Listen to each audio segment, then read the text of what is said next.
Hello, everybody. Welcome to the Buckeye Weekly Podcast. I'm Tony Gerdeman here, as always, with Tom Tom. How's it going? Tony, I don't know if this is the first Buckeye Weekly we've done in the Schottenstein Center. I suspect it is not. I am pretty sure, however, it is the first June Buckeye Weekly we have done inside the Schottenstein Center. Yeah, well, I'll go back and check the archives to make sure. But yes, we are here at the Schottenstein Center. Got to watch about an hour of Ohio State practice, basketball practice, and then talked with Junie Mobley a little bit, and then talked with Jake Diebler, head coach, for about 20 minutes. And first off, on the practice, they started out with some 2-on-2 stuff like that, and then got into some 5-on-5, and split the teams up between green jerseys and red jerseys. And the red team won 2 in a row, and then Jake Diebler's like, "All right, you guys ready to quit?" And the green team's like, "No, no."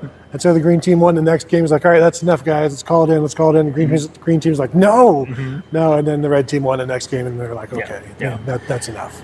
Yeah, it was a lot more physical than you'd expect, and I know that has been at times a criticism that the fan base has had, that they don't play defense as physically as they need to, and this was for June. I was gobsmacked, because normally this is I look at this and I think, okay, this is the first practice of spring football. You kind of go in and it's you're looking at the freshmen. Pads are on. You're looking at the freshmen, and the freshmen are kind of trying to figure out what's going on to a certain degree.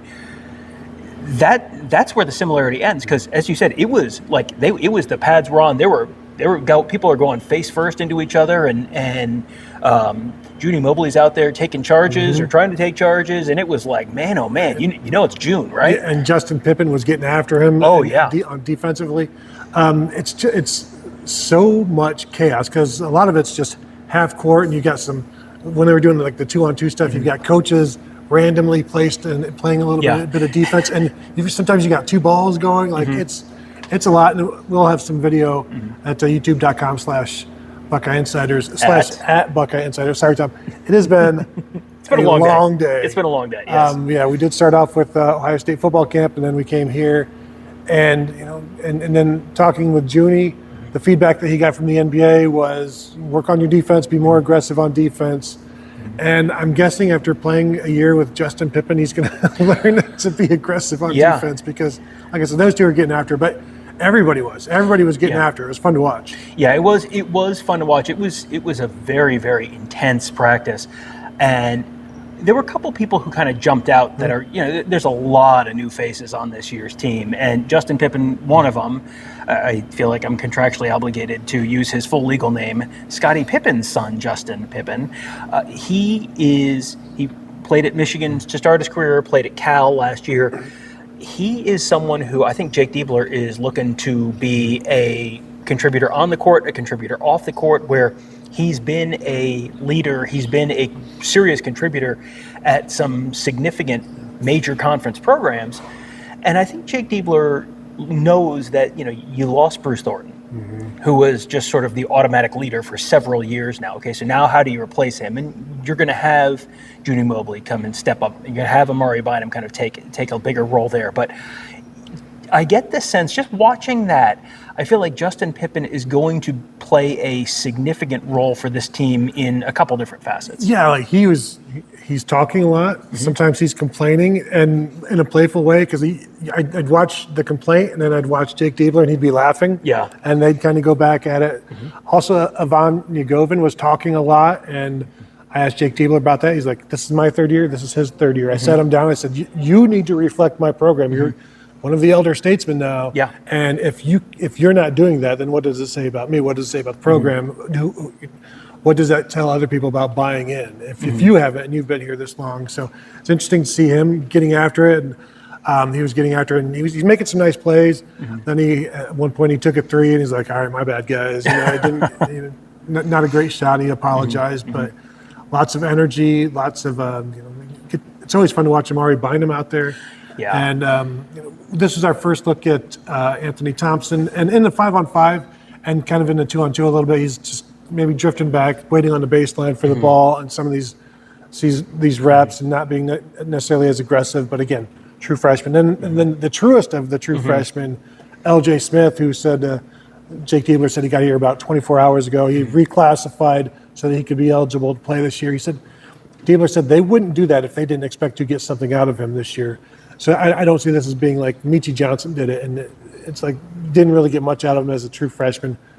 I think maybe look at more like a Sonny Styles type of true freshman out of a reclassification, because he said we need more guards, and that's what he is. And he was very limited in what he was doing, where he was kind of standing and watching during that 5-on-5, which is just basically, you just got into town, you haven't even done all the physical testing, the sort of baseline testing that they do.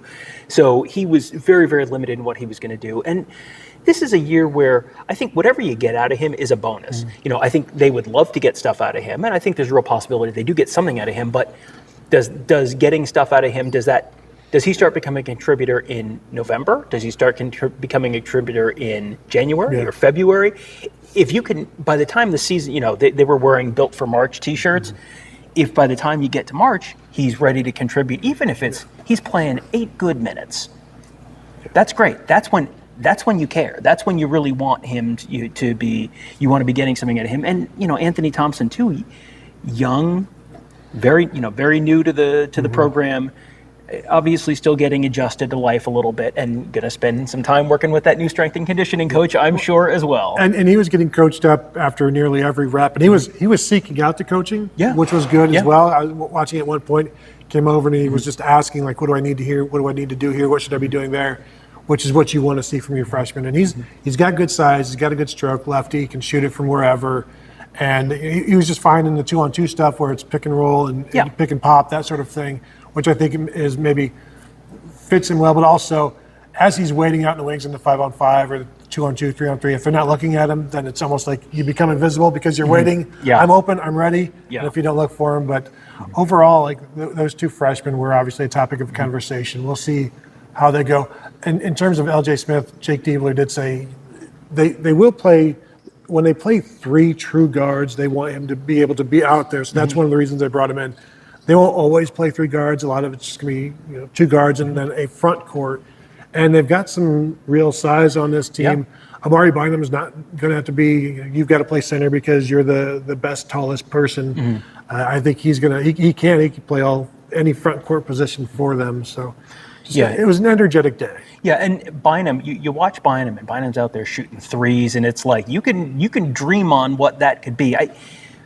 Every time I saw him doing something today, I thought, I bet Jake Diebler is thanking the sweet heavens above that Amari Bynum came back for another year, because that was a little bit of a question, but man, what he could bring to this team is really intriguing. And as Jake Diebler said, they have a lot more size this year. Ivan Nagovin, you would assume, playing a bigger role this year, but they brought in, Josh Aginua. He was not participating in practice. We'll see. He missed all of last season, the Baylor transfer.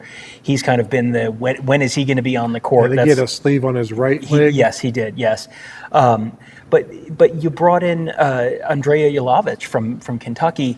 He's another guy He's 6'11", but he's out there shooting threes, and it's like if you can stretch the floor a little bit, that really changes things. And on one of his threes, he missed it, but Diebler was like, "Good shot," because it was you're open, and that tells me that they have the confidence, and he has the confidence. That's an okay shot.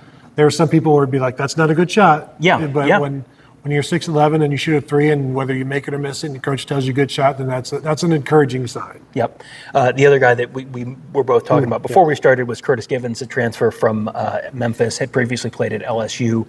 Another guy where he's a guard, third year, has played a couple different places before. You look at him and it's like, you always wonder, is this someone they're going to get something out of this year? Right. I don't know that he's, we'll see where he is in the rotation, but early impressions, and this is about an hour of one practice in June, so you don't want to make any firm and finals. This is first practice, spring practice, and football type of stuff. Yeah, exactly. It is first impressions, but you looked at him and kind of went, you could see him playing some kind of role this year. He looks athletic. He shot the ball well today, and can slice and dice, that sort of thing. And so they're more athletic, I think, this year as well, and they're deeper. So deeper and bigger, I think. And Jake Diebler says every coach says they like this, they like their team, and he said the same thing, excited about it. We'll see. We know Junie Mobley can score from wherever, so I think they'll always have that. But when when the shots aren't falling, they need to get it from other people. And Amari Bynum, I think, could be one of the best players in the Big Ten. He's one of the most talented. Yeah. And it's just a matter of, like, at the end, down the stretch last year, he played very well. If that's the starting point this year, or actually it shouldn't be, because he should be beyond that right now. So it'll be interesting to see where he picks up off of that. Anything else? No, I think we've kind of covered it. Yeah, we have. Good day all around here. It got, like I said, an hour of basketball practice to watch, and there was a lot to it, a lot of chaos and a lot of coaching. But if you are watching, go ahead and hit that thumbs up. We'd appreciate it. If you're listening, 5-star rating and review. If you're listening and would like to watch, you can catch us at youtube.com/@BuckeyeInsiders. Go to BuckeyeInsiders.com right now. Put your email address in. We'll send you an update on when things are going, how things are going.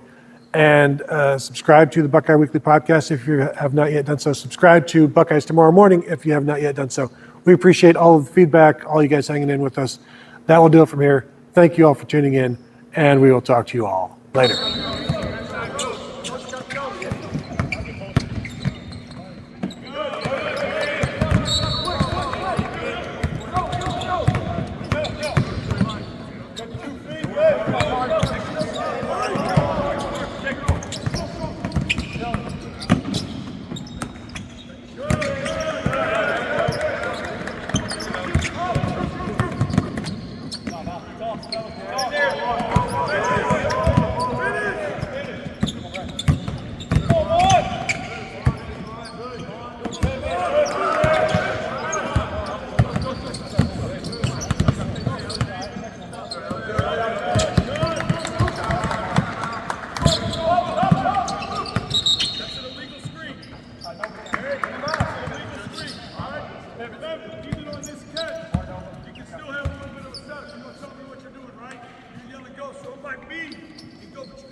Definitely keep 2 hands on it, right?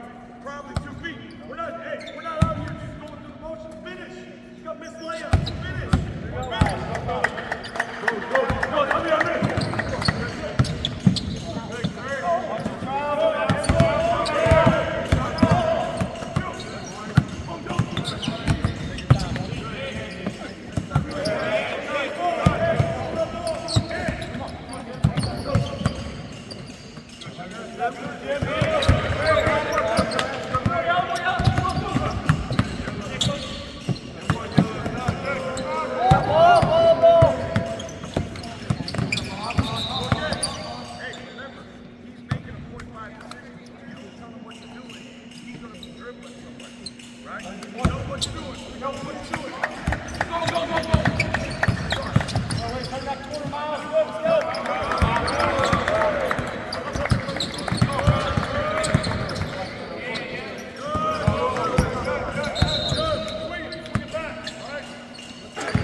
Right? I got to know what's happening. Because if we go, leave, they'll cover for you. But we're not going to get used to covering for you if you never go help us, right?